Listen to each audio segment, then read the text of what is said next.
big story was supposedly Lewis Hamilton's first race. We haven't even talked about him yet, and that's because Mm. there's so much to talk about. All these exciting rookies, it's brilliant. F1's in, and well, God, we deserve this. After the Verstappen dominance, we deserve this, guys. We got there. We fought through it. We deserve this.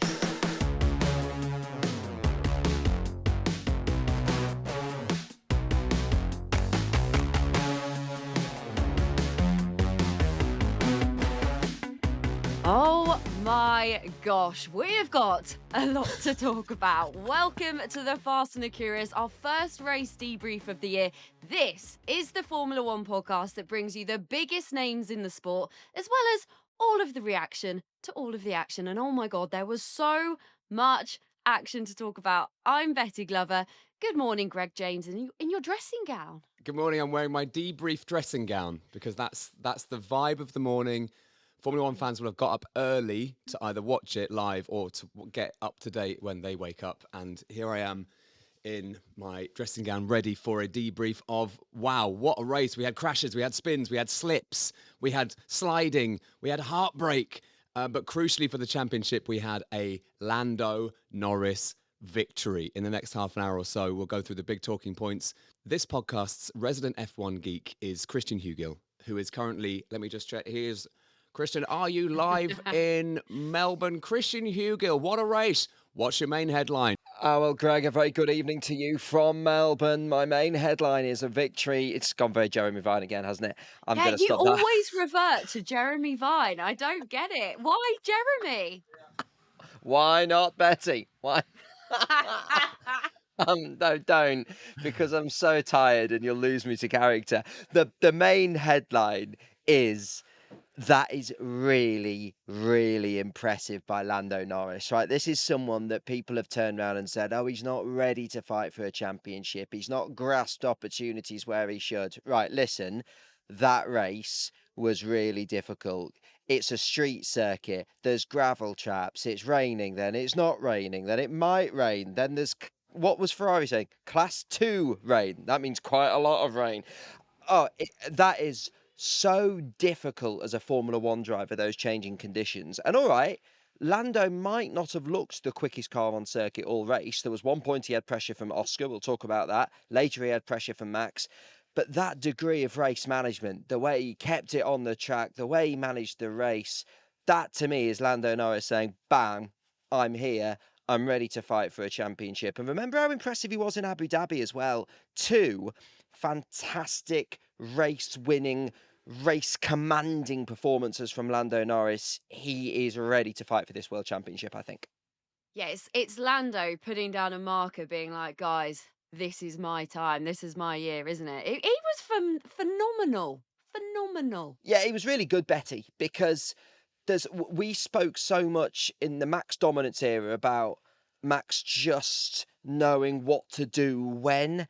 And it really felt like that with Lando. There was no panic when Oscar was over the back of him. There was no panic when Max looked quick. There was no panic when they were discussing over the team radio whether to pit or not.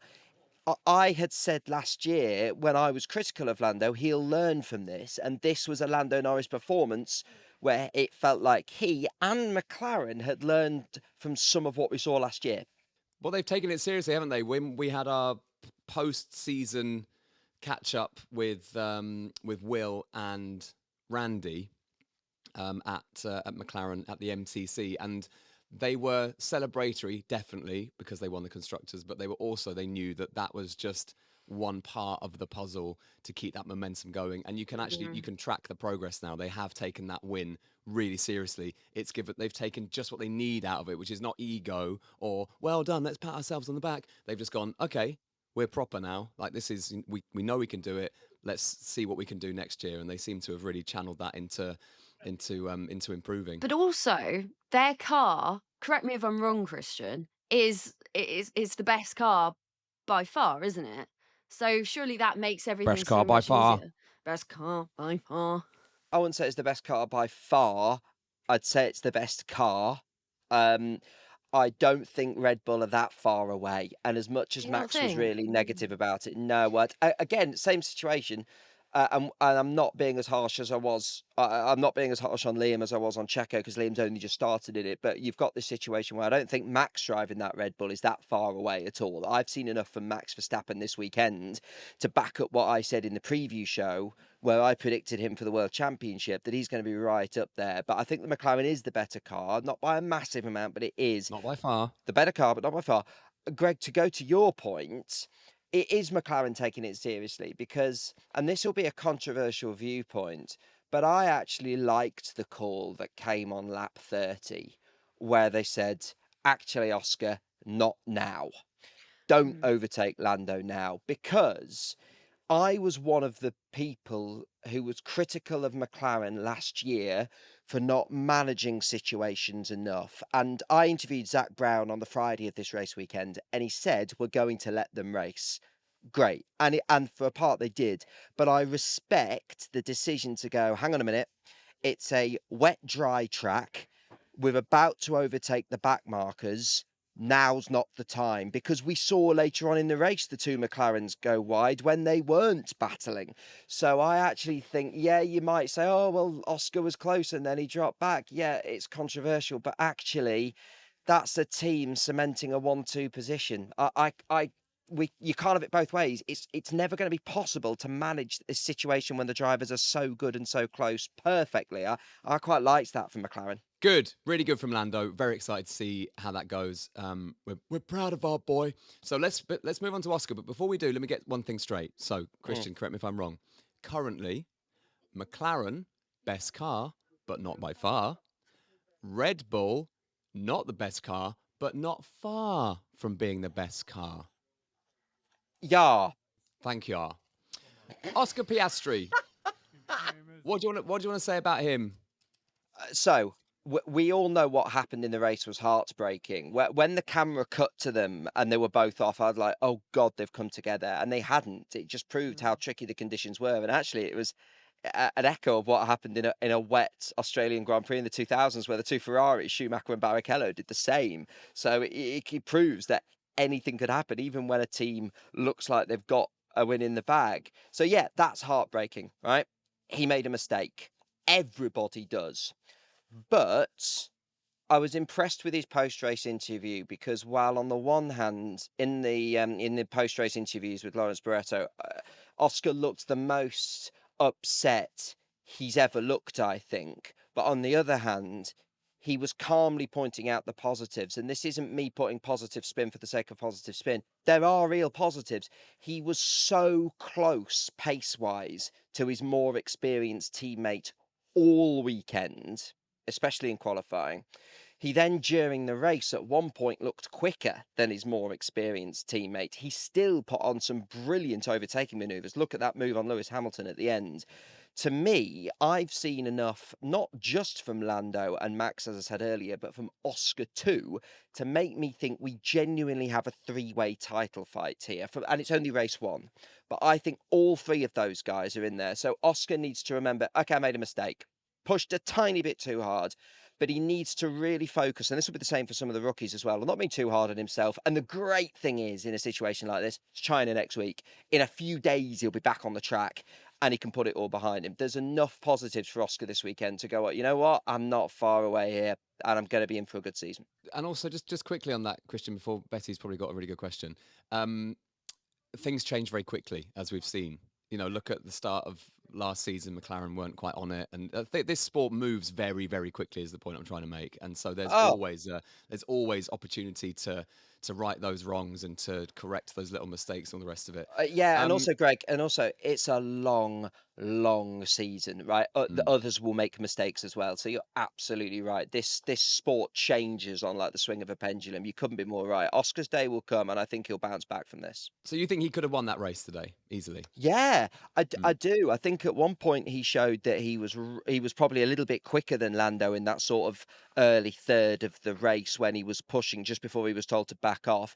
In another day, maybe he wouldn't have been told to back off. As I've said, I don't mind that decision. I think it was right for the team. But on another day, maybe he does pass at that point. And on another day, it's Lando who puts a wheel slightly wide or doesn't get it back on. He he showed at points he had the pace to win that race. He will win races this year, and quite a few of them, I think. What I want to know, Christian, is what was the atmosphere like? Especially when, so Oscar obviously pulls the car back on track. He's like trying to reverse on the grass. And it just sounded like the crowd were like so behind him. It must have been absolutely electric out there. Oh, it is. Australia is such a party. They love their Formula One. This is a country that's loved F1 for decades. And there's a love of the sport. And we've seen that love of the sport carry on, even in years when they haven't had an Aussie competitive at the top. So now this new kid's come in with the right car. How many times have we said on the podcast, with the sheer ability to compete at the very top, this country's gone mad for him. He is Aussie superstar sporting status. Like, he just is.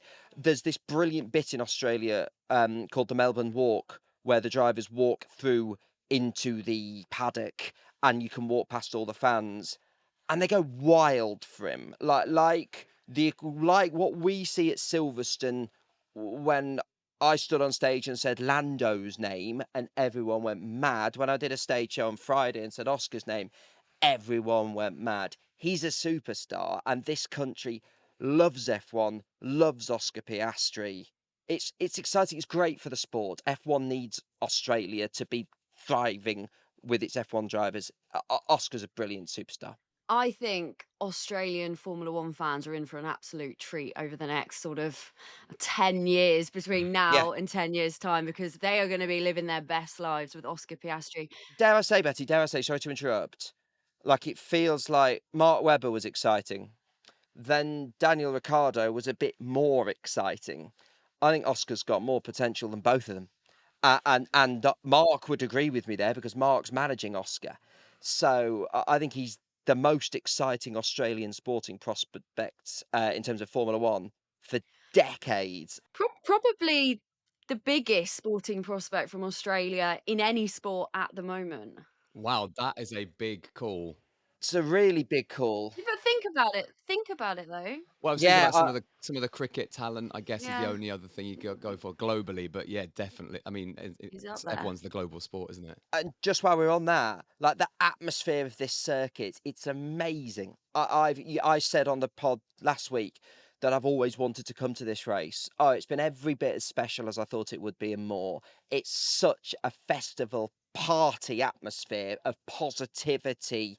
Everyone loving it, even when the rain came down. If you're thinking of making a trip, we've got lots of listeners in Australia, good day to you. But if you're not from Australia and you're thinking of making a trip one year, absolutely do it. It's a remarkable place to come and watch motor racing. It's fantastic. Great city, great people, great facility, great track, creates drama. You've got that sporting superstar. It's everything you'd ever want atmosphere-wise for a brilliant Grand Prix. It's a fantastic advert for Formula One this weekend.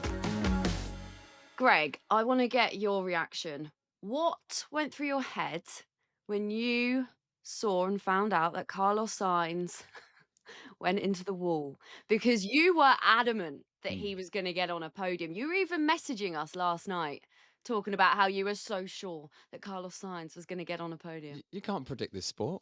No one can, especially in No. the rain. So I thought, well, I'm gonna punt for that. But what I will say is, yeah, he put it into the wall. But then loads of people didn't finish as well. And Loads. I mean, look, Alex Albon finished 4th in a Williams. I'm just saying, if Carlos The had breaking kept news going, is Alex Albon finished 5th in the Fifth. Williams because Kimi Antonelli's penalty was overturned. So, but yes, Greg, your point Okay. stands. well, he finished in the points and high up. I mean, when was the last time Alex Albon finished 5th?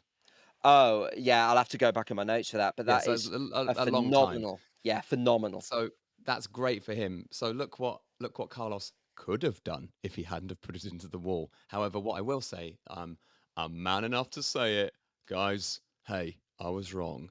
It was a bold bet, though, and it was It one that we was. appreciated. It was a stupid bet. I wanted to keep it interesting. I've just seen on the Williams Twitter that that's their highest finishing position since Spa 2021. Right, And there you go. Alex equalled his 2024 points tally in one race. There you go. So that's great. That's great How for them. That's incredible. really great for them. Can I just say as well, we saw with Sauber last year and with Haas and with Williams, every point matters. And going into next season with the rule changes, that Constructors' Championship money, Nico Hulkenberg, 7th, fantastic result. That is a real example of why Sauber/Audi next year have got a brilliant signing in him. Alex Albon, all the talk in this race was about Carlos signs this, Carlos signs that. And Alex Albon has come out this weekend and reminded everyone, I'm bloody good at this too, and let's not be getting too excited about Carlos. I am capable of dragging this team forward. I am not going to be easy for Carlos Sainz to get the better of here. And while I'm on the plucky midfield impressive people, Lance Stroll as I well. forgot about him. Everybody loves to have a dig at Lance. That's his most impressive performance in a long, long time when his world champion teammates binning it. So yeah, some really impressive drives in the field today from those three in particular. And actually, we always do Christian's cubbyhole on our debrief podcast, which I've promoted slightly early in terms of the thing that might have gone under the radar. So Hulkenberg and Stroll are the two picks for that in particular. Really impressive from them that not as many people are talking about as they could. The person that we haven't spoken about is Kimmy Antonelli, because what a drive! His first Formula One race. Incredible scenes. He was so hyped up. I remember when we got Will Buxton on the podcast last season, and he was saying that Kimmy Antonelli is going to be the next Max Verstappen. He's something special. He's this young 18-year-old kid that is just amazing. Everyone says it. Do you think, Christian, that he's lived up to the hype? He did, because once again, he looked exactly like he looked when he did the Italian Grand Prix practice last year, and he had that flash of raw speed, then he chucked it in a wall. There's been a bit more of that. Reminds me of Max Verstappen's first season, this rough diamond who shows flashes of speed but needs refining. And what's particularly impressive to me is that ability to bounce back. He had a bad qualifying, went out in Q1, and then to keep his head, to mentally recover from that, keep it on the track when your Fernando Alonso's and your Carlos Sainz aren't doing. I tweeted at the start of the race, this is a race just to stay on the track. And by doing that, and also by picking off some of the cars he should be picking off on the way up, really, really impressive. And a good day for Mercedes. They look let's take Verstappen out of it because he's pushing Red Bull higher. Maybe Mercedes are the second fastest team, maybe, which is a step forward for them. So George Russell, impressive. Good day for Mercedes. Kimi Antonelli, I think we have only just started to see, what he's truly capable of, because that's really impressive to do what he's done today. It's very exciting, isn't it? This race has lived up to all that hype because there's been a lot of hype. Look back to the F1 launch at the O2 and the launch, the Drive to Survive start the new series, all the faff around that, and just all the interviews and the Ferrari stuff and everything. This race did actually live up to the drama hype. It lived up to it. It's been a great advert for Formula One. I mentioned the atmosphere of Australia. You mentioned the race, Greg. All of these different storylines up and down the grid, exciting racing. We've gone through 3/4 of our post-race debrief and the big story was supposedly Lewis Hamilton's first race. We haven't even talked about him yet, and that's because there's so much to talk about. All these exciting rookies, it's brilliant. F1's in, and well, God, we deserve this. After the Verstappen dominance, we deserve this, guys. We got there. We fought through it. We deserve this. We should have launched our podcast this season. Can you No, we imagine? shouldn't. We always say this. We're going to Yeah. keep saying this every other Yeah. season. All the time. Before we get to Ferrari, there is another bit of news that is bigger than Ferrari. Oh, And it's something else that you tweeted, Christian. Oh, yeah. You have tasted something extraordinary, haven't you? I have the chicken salad I had at lunch from the F1 No, canteen. no. No. You have fulfilled I think a promise that was maybe made 2 years ago, courtesy of Oscar Piastri in Australia. What did you have this weekend?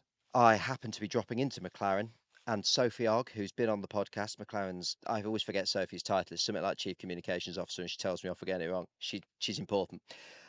She said, oh, by the way, there's a Lamington in there if you want one. I was like, hell yeah. I went in, I got myself a Diet Coke from McLaren, but most importantly, I got myself a Lamington, and it's on my socials if you want to go and see it. But they are sensational. Granny Piastri, Made she can by Oscar's bake. nan.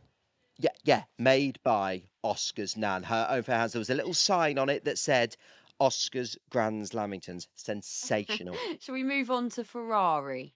Because there's a lot to talk about with Ferrari. The first thing that I want to talk about is that the team radio exchange between Charles Leclerc and his engineer, which was absolutely phenomenal. Sensational. Leclerc, is there a leakage? His engineer, a leakage where? Leclerc, I have a seat full of water. Engineer, must be the water. Leclerc, let's add that to the words of wisdom. And then to counteract that, on the other side, you've got Lewis and his race engineer having a right old bicker as they have. Clearly, Lewis doesn't like as much Oh my feedback God. as his new engineer is giving. We've learnt that. Lewis, there's K1 available. There's K1 available. Yes, I know there's K1 available. I'll use it when I want to use it. Oh my Lewis, God. when you get to the right hander, remember to turn right. I'm Lewis Hamilton. I'm literally Lewis Hamilton. Let me crack on with it, okay? It was So so could funny. you summarise that as teething problems? Yeah, with the- that's listen, listen. That's nothing that won't be improved. That's nothing that can't be ironed out. You know, that is natural that they are going to need to get to know each other. That's stuff that probably wouldn't be played out if it was any other driver because it's just a bigger deal. That is all natural. And listen, we still don't really know how quick Ferrari are because they had a messy qualifying and messy race. Lewis wasn't far off Charles at any point this weekend, which, considering his lack of running in the car, I think he'll be quite pleased with. So actually, when we get to China, they'll probably be the team I'm most intrigued to see because I think of that top batch, they're probably the ones with the most question marks. But a sort of B minus for Lewis Hamilton on his first Ferrari weekend could have been a lot worse. Could have been a lot better. He's getting to know the team, and yeah, guys, can I just say, I know we've got a couple more bits to do on this podcast, like the competition and stuff. I'm going to have to leave you to that because otherwise I lose my opportunity to leave the track and I've got a flight to Oh, catch in the morning. So it's sort of well, quite important don't I get locked go. in there. No. Please. Yeah, So yeah, I'm yeah. going to say goodbye. I'm going to go and I'm going to let you guys finish the podcast. But this has been an utter delight and I love you all. And I will see you when I'm back from Australia. Thank you, Christian Hugo. We love you very much. Thank you, Love you very Christian. much. Enjoy the Off you rest of the pod. go. Bye bye. Bye. Bye. Betty, what else did you enjoy? And by the way, can I just say one of the things that I'm most impressed with is that 2 years on, sorry, three, I mean, this is technically our start of our third year, that you were planning to get up at 4 o'clock this morning to watch this race. Oh. And can I read out a quote in the group from earlier? This was so sweet. I said, I'm buzzing to be back, buzzing that the race is back on. And you replied with, it was basically, I couldn't sleep because I was quite excited. So I set an alarm at 4, which I then slept through. But the intention was good. And you're like that advert. Remember that old Disney advert where the kids were like, I can't sleep, I'm too excited. What, because they're going to Go to Disney the Disneyland? next day, I yeah. was like that. I was like that. It felt like a really special Christmas. But I just mucked it up, Greg. Like I just screwed it up because I got back too late last night because I had to go and see a friend. I got back way too late and I was thinking, oh God, it's like midnight already. So I'm gonna get 4 hours sleep. I Yeah. set my alarm. I couldn't sleep because I was like, oh my God, I'm so excited for the Grand Prix to start. And then the alarm must have gone off at 4 a.m. And you know, when you're so in such a deep sleep that you sort of like turn around, turn it off, and go back Yes. to sleep. Yes, I do. I did that. And I woke up at 7:30 and I was like, no. But I didn't see a spoiler. I'm so proud of myself. That's good. And obviously you loved the race. Were there any bits from the actual action that you loved that we haven't mentioned yet that you thought were really fun or interesting? The only thing that I thought was really interesting, and it's annoying Christian's had to go because I would have liked his clarification on this, but Ferrari obviously sort of took that gamble with the tyres.